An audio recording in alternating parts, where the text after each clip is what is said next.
بسم اللہ الرحمن الرحیم۔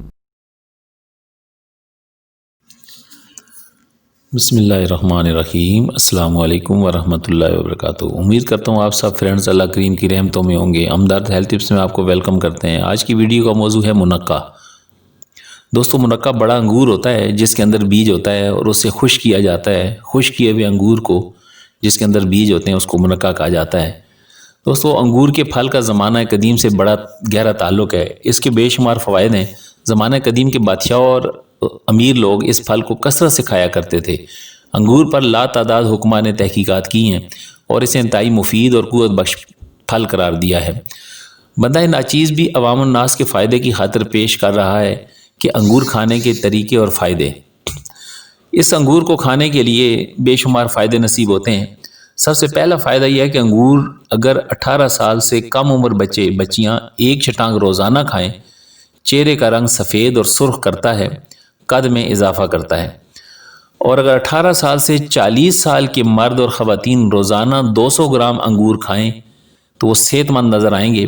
چہرے کے داغ دبے دور کرتا ہے، دل کی بیماریوں کے لیے شافی علاج ہے، چہرے کا رنگ گورا کرتا ہے، ہڈیاں بھی مضبوط بناتا ہے۔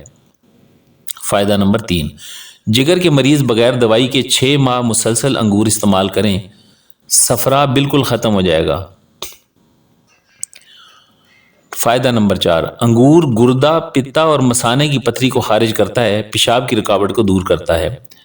نمبر 5، فالج، لکوہ، ریشہ، کمر درد کے مریض انگور کی جملہ اقسام میں سے کوئی بھی قسم کھائیں، بھرپور فائدہ دے گا۔ محقق حکماء کے نزدیک پھلوں میں سے انجیر کے بعد سب سے زیادہ صحت مند خون پیدا کرنے والا پھل انگور ہے۔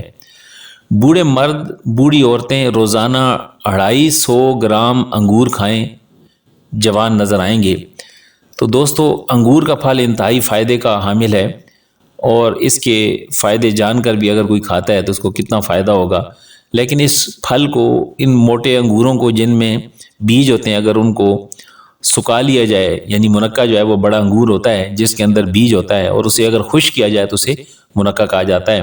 اور آنے والی ویڈیوز میں ہم آپ کو منقع سے متعلقہ کچھ نسخجات بتائیں گے تاکہ آپ کو فائدہ ہو سکے۔ امید ہے آپ کو یہ ویڈیو اچھی لگی ہوگی۔ السلام علیکم ورحمۃ اللہ وبرکاتہ۔